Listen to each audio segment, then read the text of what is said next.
No.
What?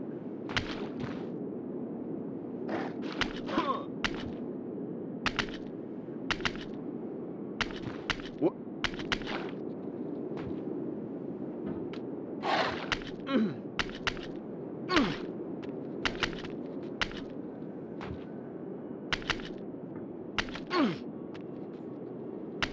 What?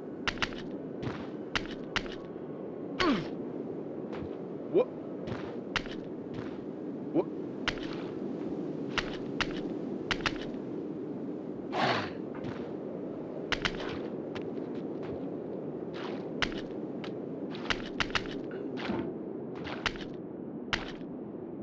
Oof, sorry about that.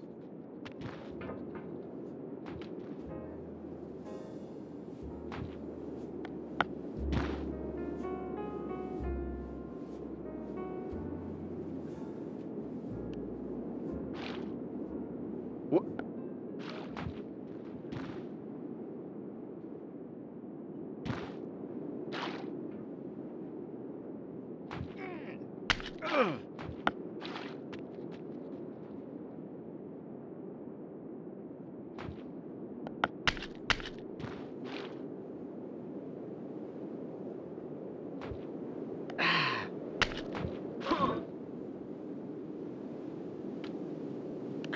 What?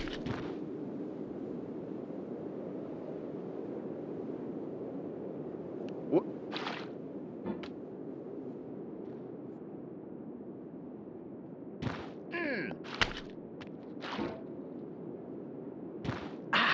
What? What?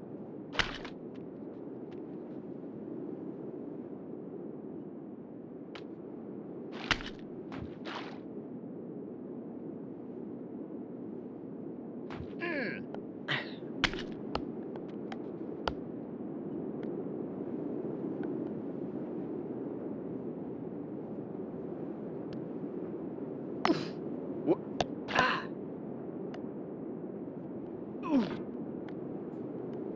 Oh. What?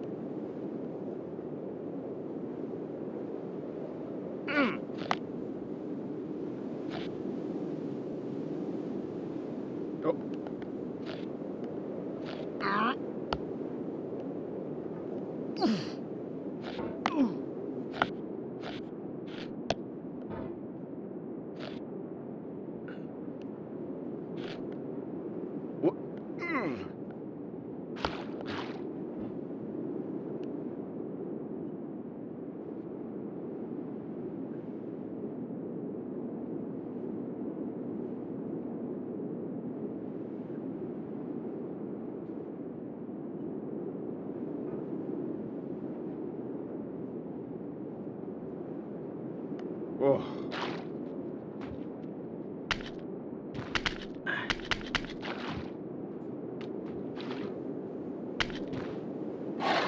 Oh. What?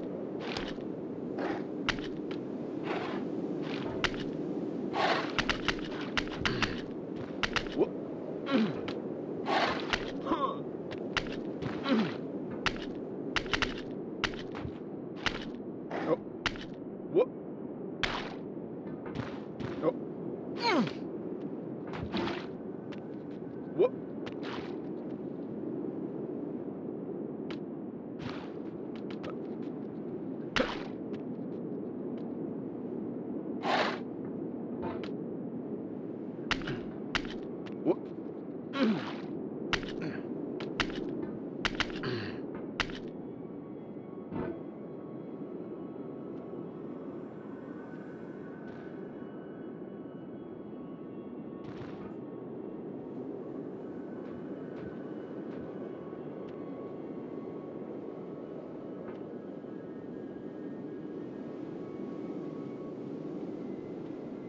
Have you thought about who you are in this?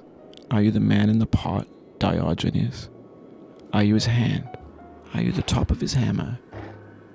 I think not. Where your hand moves, the hammer may not follow, nor the man, nor the man's hand. In this you're his will, his intent, the embodied resolve in his uphill ascent.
Now, you've conquered the ice cliff, the platforms, the church, and the rectory, the living room and the factory, the playground, the construction site, the granite rocks, and the lakeside.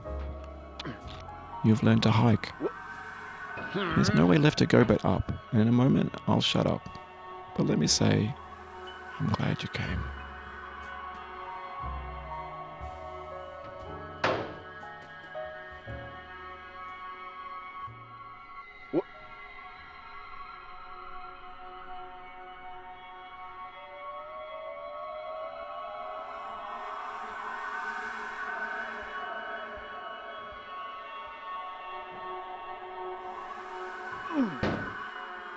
Oh, it happened again.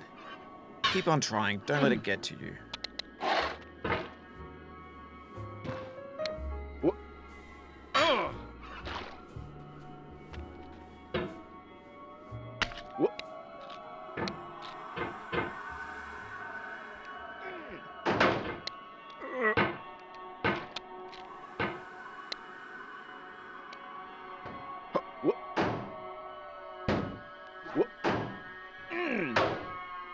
This thing that we call failure is not the falling down, but the staying down.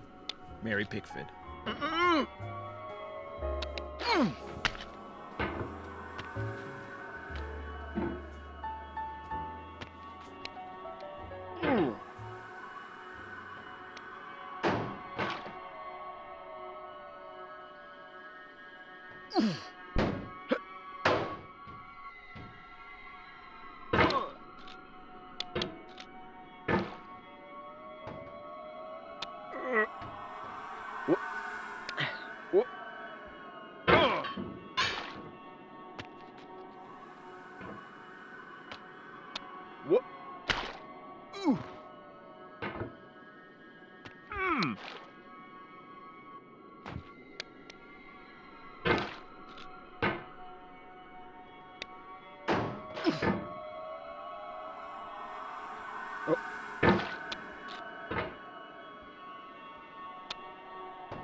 I dedicate this game to you, the one who came this far.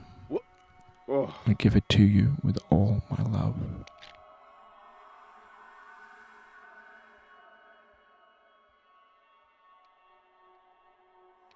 What?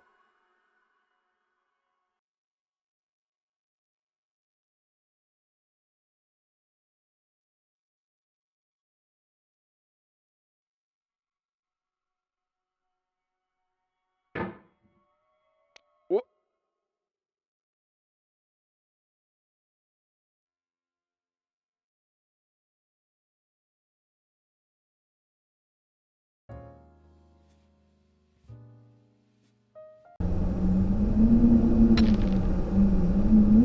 Oh.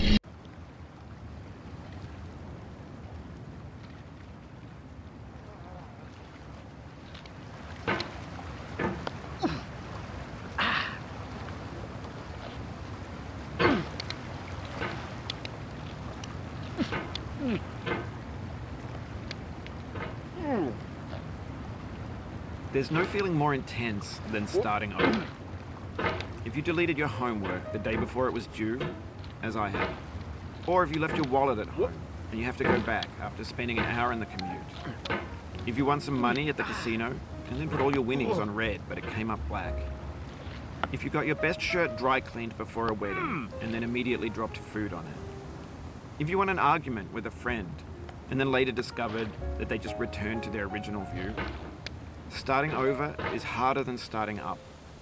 If you're not ready for that, like if you've already had a bad day, then what you're about to go through might be too much. Feel free to go away and come back. I'll be here. Alright, thanks for coming with me on this trip. I'll understand if you have to take a break at any point. Just find a safe place to stop and quit the game. And don't worry, I'll save your progress, always. Even your mistakes. This game is a homage to a free game that came out in 2002, titled Sexy Hiking. The author of that game was Jazuo, a mysterious Czech designer who was known at the time as the father of B games. And B games are rough assemblages of found objects. Designers slap them together very quickly and freely, and they're often too rough and unfriendly to gain much of a following. They're built more for the joy of building them than as polished products. In a certain way, Sexy Hiking is the perfect embodiment of a B game. It's built almost entirely out of found and recycled parts, and it's one of the most unusual and unfriendly games of its time. In it, your task is simply to drag yourself up a mountain with a hammer. And that act of climbing, in the digital world or in real life, has certain essential properties that give the game its flavor. No amount of forward progress is guaranteed. Some cliffs are too sheer or too slippery, and the player is constantly, unremittingly in danger of falling and losing everything. Anyway, when you start Sexy Hiking, you're standing next to this dead tree that blocks the way to the entire rest of the game. It might take you an hour to get over that tree, and a lot of people never got past it. You prod and poke at it, exploring the limits of your reach and your strength, trying to find a way up and over. And there's a sense of truth in that lack of compromise. Most obstacles in video game worlds are fake. You can be completely confident in your ability to get through them once you have the correct method or the correct equipment or just by spending enough time. In that sense, every pixelated obstacle in Sexy Hiking is real. The obstacles in Sexy Hiking are unyielding, and that makes the game uniquely frustrating. But I'm not sure Jazuo intended to make a frustrating game. The frustration is just essential to the act of climbing, and it's authentic to the process of building a game about climbing. A funny thing happened to me as I was building this mountain. I'd have an idea for a new obstacle, and I'd build it, test it, and it would usually turn out to be unreasonably hard. But I couldn't bring myself to make it easier. It already felt like my inability to get past the new obstacle was my fault, as a player rather than as a builder. Imaginary mountains build themselves from our efforts to climb them, and it's our repeated attempts to reach the summit that turns those mountains into something real.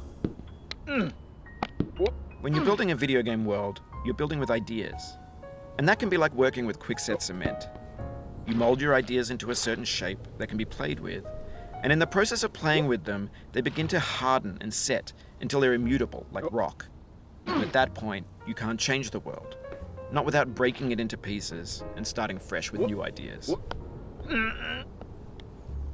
For years now, people have been predicting that games would soon be made out of prefabricated objects, bought in a store and assembled into a world. And for the most part, that hasn't happened, because the objects in the stores are trash. I don't mean they look bad or that they're badly made, although a lot of them are. I mean they're trash in the way that food becomes trash as soon as you put it in the sink. Things are made to be consumed and used in a certain context, and once the moment is gone, they transform into garbage. In the context of technology, those moments pass by in seconds. Over time, we've poured more and more refuse into this vast digital landfill that we call the internet. It now vastly outnumbers and outweighs the things that are fresh and untainted and unused. When everything around us is cultural trash, trash becomes the new medium, the lingua franca of the digital age. You can build culture out of trash, but only trash culture. B games, B movies, B music, B philosophy. Maybe this is what digital culture is. A monstrous mountain of trash, the ash heap of creativity's fountain. A landfill with everything we ever thought of in it. Grand, infinite, and unsorted. There's 3D models of breakfast, Gen X's fanfic novels, Scan magazines, green screen Shia LaBeouf, banned snuff scenes on Live League. Facebook's got lifelike bots with unbranded adverts and candid shots of Kanye and Taylor Swift mashups, car crash epic failed GIFs, Russian dashcam vids, discussions of McRibs, discarded, forgotten, unrecycled, muddled, rotten, untitled. Everything's fresh for about 6 seconds, until some newer thing beckons, and we hit refresh. And there's years of persevering, disappearing into the pile, out of style, out of sight. In this context, it's tempting to make friendly content that's gentle, that lets you churn through it but not earn it. Why make something demanding if it just gets piled up in the landfill, filed in with the bland things? When games were new, they wanted a lot from you. Daunting you, taunting you, resetting and delaying you. Players played stoically. Now everyone's turned off by that. They want to burn through it quickly, a quick fix for the fickle, some tricks for the clicks of the feckless. But that's not you, you're an acrobat. You could swallow a baseball bat. Now I know, most likely you're watching this on YouTube or Twitch, while some dude with 10 million views does it for you, like a baby bird being fed chewed up food. That's culture too. But on the off chance that you're playing this, what I'm saying is, trash is disposable, but maybe it doesn't have to be approachable. What's the feeling like? Are you stressed? I guess you don't hate it if you got this far, feeling frustrated. It's underrated. An orange is sweet, juicy fruit locked inside a bitter peel. That's not how I feel about a challenge. I only want the bitterness. It's coffee. It's grapefruit. It's licorice. Oh.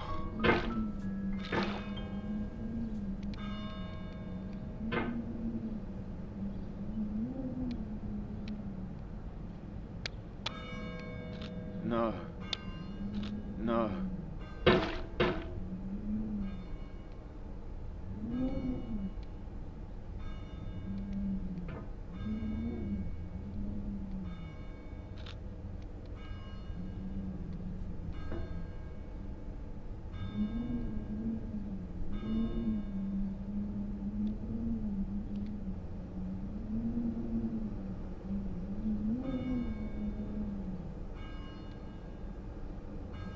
Oh.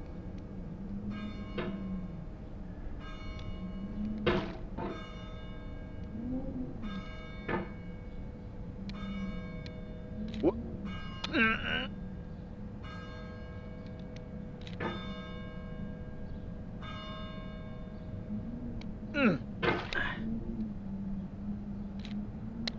What?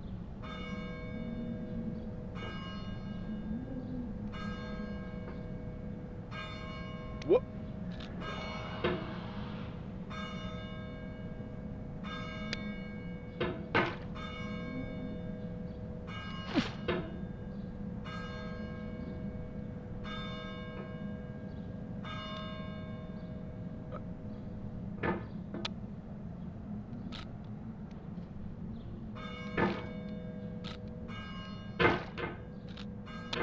It feels like we're closer now. Composer and climber, designer and user. You could have refused, but you didn't. There was something in you that was hidden, that chose to continue.